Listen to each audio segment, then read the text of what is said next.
Hello everyone. इस video में हम जानेंगे स्केलर क्वांटिटी और वेक्टर क्वांटिटी के बारे में। स्केलर क्वांटिटी जिसमें हमारा मैग्नीट्यूड होता है और वेक्टर क्वांटिटी मैग्नीट्यूड के साथ साथ डायरेक्शन भी होती है। अब ये मैग्नीट्यूड जान लेते हैं क्या है। अब मैंने आपसे पूछा कि साहब आपका वज़न कितना है, तो आपने मुझे बताया साहब मेरा वज़न है 50 kg।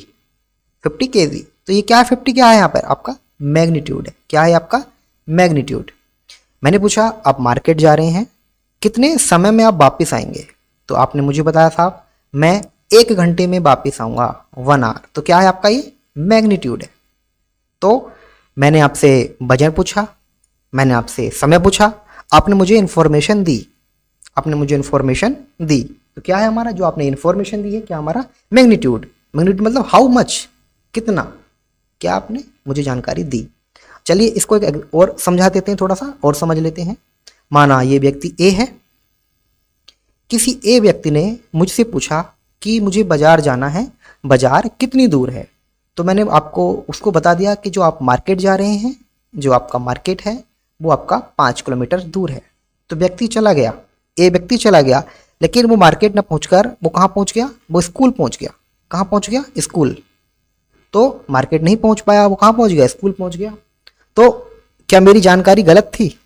नहीं, मेरी जानकारी गलत नहीं थी। मैंने बताया 5 किलोमीटर दूर है, लेकिन मुझे 5 किलोमीटर बताने के साथ साथ मुझे दिशा भी बतानी चाहिए थी कि जो मार्केट है वो 5 किलोमीटर कहाँ है? आपका ईस्ट में है। कहाँ है? ईस्ट में है 5 किलोमीटर। तो ये क्या हो गया हमारा? डायरेक्शन। ये है हमारा मैग्नीट्यूड।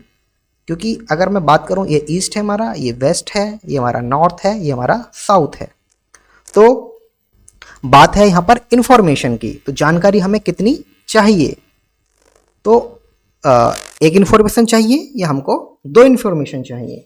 तो फिजिक्स में जो दोनों तरह की क्वांटिटीज़ होती हैं, कहीं तो हमें किसी क्वांटिटी को डिफाइन करने के लिए हमें एक जानकारी काफ़ी होती है, कहीं कहीं हमें 2 जानकारी चाहिए होती है। एक जानकारी ओनली मैग्नीट्यूड और एक जानकारी या 2 जानकारी मैग्नीट्यूड प्लस डायरेक्शन चाहिए होती है। तो इससे पहले मैंने आपको बताया है कि आपसे मैंने वजन पूछा था, तो आपने बताया साहब मेरा जो वजन है वो 50 kg है। मैंने समय पूछा था, आपने बताया मुझे 1 आवर है। क्या है? एक तरीके की इन्फॉर्मेशन है। तो आइए इसको समझ लेते हैं कि जो फिजिकल क्वांटिटीज़ के बारे में अब जानते हैं। फिजिकल क्वांटिटीज़, स्केलर क्वांटिटीज़ और वेक्टर क्वांटिटीज़ पढ़ने से पहले जान लेते हैं फिजिकल क्वांटिटीज़। अब देखिए ज़रा, जैसे आपको यहाँ पर दिया हुआ है कि ये आपको लेंथ दिया हुआ है, ये आपका मास है, ये लंबाई है, ये आपका द्रव्यमान है, ये समय है, ये आपका ताप हो गया, इलेक्ट्रिक करंट हो गया, ये आपकी चाल हो गई, ये वेग हो गया, ये दूरी हो गई। तो आप इन क्वांटिटी को क्या मेज़र कर सकते हैं?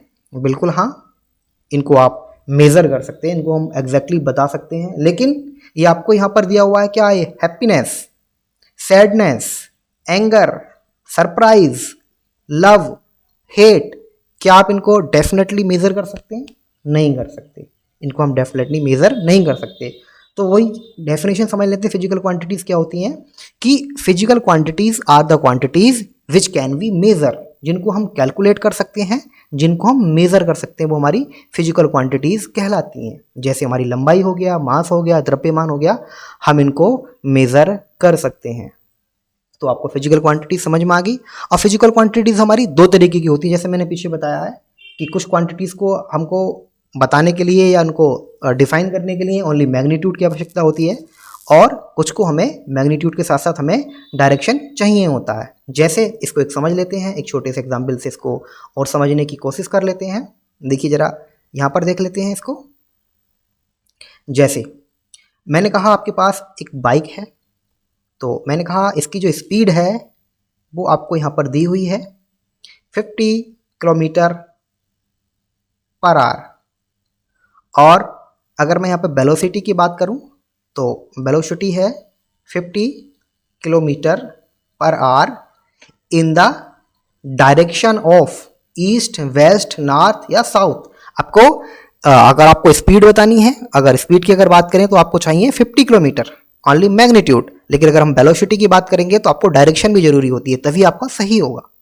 ठीक है, कि किस डायरेक्शन में है, 50 किलोमीटर के साथ साथ डायरेक्शन चाहिए होता है। तो स्पीड क्या है हमारा? इसमें मैग्नीट्यूड है ओनली, और वेलोसिटी में मैग्नीट्यूड प्लस डायरेक्शन। तो मैं समझता हूँ यहाँ तक आपको बात समझ में आ गई होगी। चलिए अपने टॉपिक पर चलते हैं अब। जैसे कि आपको यहाँ पर शो किया हुआ है, जैसे ये आपका, मैंने अगर बात करता हूँ यहाँ पर, ये यहाँ पर आपका ये 10 kg है, ये आपका 50 kg है और ये आपका 100 kg है। अगर मैं लंबाई की बात करूँ, इसकी लंबाई माना 1 मीटर है, यहाँ पे 5 मीटर लंबाई है इसकी, और माना यहाँ पर 10 मीटर लंबाई है। तो अब जैसे मैं आपको बात कर रहा था पीछे कि कुछ क्वांटिटी को सिर्फ मैग्नीट्यूड काफ़ी होता है, लेकिन कुछ क्वांटिटी को हमें मैग्नीट्यूड के साथ साथ डायरेक्शन भी बतानी होती है। तो यहाँ देख लेते हैं, अब बात कर लेते हैं हम वेक्टर और स्केलर क्वांटिटी के बारे में यहाँ पर। तो देखिए ज़रा यहाँ पर क्या है भाई, ये जो कितना है आपका, हाउ मच, कितना, ये 1 kg है, ये कितना है 5 kg है, ये कितना है 10 kg है, ये कितना आपका 1 मीटर, ये कितना आपका 5 किलोमीटर या 5 मीटर, ये आपका कितना 10 मीटर। तो इन सबको मापने के लिए आपको क्या ज़रूरत पड़ी, ठीक, क्या ज़रूरत पड़ी, आपको स्केल की ज़रूरत पड़ती है। किसकी ज़रूरत पड़ी, स्केल की, ठीक है। स्केल जिससे आपको, या इसको मापक हम कहें तो आपको माप दिया, तो इसका नाम हो गया आपसे स्केलर क्वांटिटी। स्केलर क्वांटिटीज़ वो क्वांटिटीज़ होती हैं जिसमें ओनली मैग्नीट्यूड चाहिए होता है। 10 kg, 50 kg, 100 kg।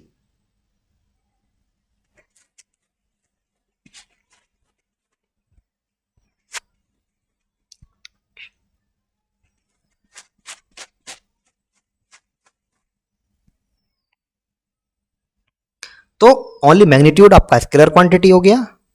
जैसे आपको, जैसे ये आपका ऑलवेज पॉजिटिव होता है स्केलर क्वांटिटी, इसका मतलब होता है हाउ मच, कितना।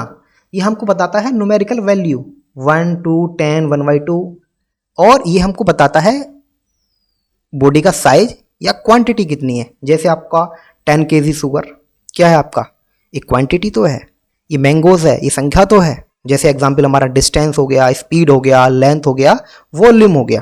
तो ये आपका क्या होता है, ये आपका स्केलर क्वांटिटी होता है। और वेक्टर क्वांटिटी जिसमें हमें मैग्नीट्यूड के साथ साथ आपका डायरेक्शन की भी ज़रूरत होती है। तो अब देख लेते हैं प्रॉपर स्केलर क्वांटिटी और वेक्टर क्वांटिटी के बारे में। स्केलर क्वांटिटी क्या है, इसको हम डिफाइन कर सकते हैं ऐसे कि एक फिजिकल क्वांटिटी है that has only magnitude, example mass, electric charge. और वेक्टर क्वांटिटी को हम डिफाइन कर सकते हैं, वेक्टर क्वांटिटी हमारी फिजिकल क्वांटिटी है, इसमें होता है both magnitude as well as direction, like force and weight. अब थोड़ा सा एग्जाम्पल समझ लेते हैं। स्केलर का एग्जाम्पल हमारा द्रव्यमान, यानी कि m से डिनोट करें, वेक्टर हमारा वल, इसको mg। m क्या है, हमारा द्रव्यमान है, एक साइज है, और हमारा वेक्टर क्या है, हमारा वेक्टर है फोर्स, हमारा वल है। देखिए अगर मैं ये m को अगर मैं g से मल्टीप्लाई करता हूँ तो इसमें जो है एक्सेलरेशन इस पर वर्क कर रहा है ड्यू टू ग्रेविटी, जिसको हम कहते हैं गुरुत्वाकर्षण त्वरण। तभी तो ये नीचे की तरफ जा रहा है, जब तो ये हमारा वेट बना है, जब तो हमारा फोर्स बना है, ठीक। और अगर मैं बात करूं और इसमें, जैसे स्केलर के एग्जाम्पल होते हैं हमारे पास, द्रव्यमान हो गया, घनत्व हो गया, हमारा टेम्परेचर हो गया, हमारा विद्युत धारा हो गया, समय हो गया, चाल हो गया, आयतन हो गया, दाब हो गया और ऊर्जा हो गया। उसी प्रकार अगर मैं यहाँ पे बात करने लगूं वेक्टर क्वांटिटी की, तो वेक्टर में वैसी भौतिक राशियां जिनमें परिमाण होता है और परिमाण के साथ साथ हमारा दिशा होता है। जैसे वेग हो गया, वेलोसिटी, डिस्प्लेसमेंट, विस्थापन, फोर्स, बल, रेखीय संवेग, कोणीय वेग, एक्सेलरेशन, त्वरण, टॉर्क, वलाघूर्ण, ये सब हमारे क्या हैं, ये हमारी वेक्टर क्वांटिटी है। तो मैं समझता हूँ आपको स्केलर क्वांटिटी और वेक्टर क्वांटिटी समझ में आ गया होगा, ठीक है। तो ये हमारा 9th क्लास के लिए था, ये 9th-10th के लिए था। अगर हम आगे करते हैं 11th-12th में, तो हमारा इसका जो मैथमेटिकल है कैलकुलेशन वो बढ़ जाती है। तो इस वीडियो में इतना ही। मैं समझता हूँ आपको यहाँ तक वेक्टर और स्केलर आपको क्लियर हो गया होगा। तो इस वीडियो में इतना ही, मिलते हैं नेक्स्ट वीडियो में। Thank you.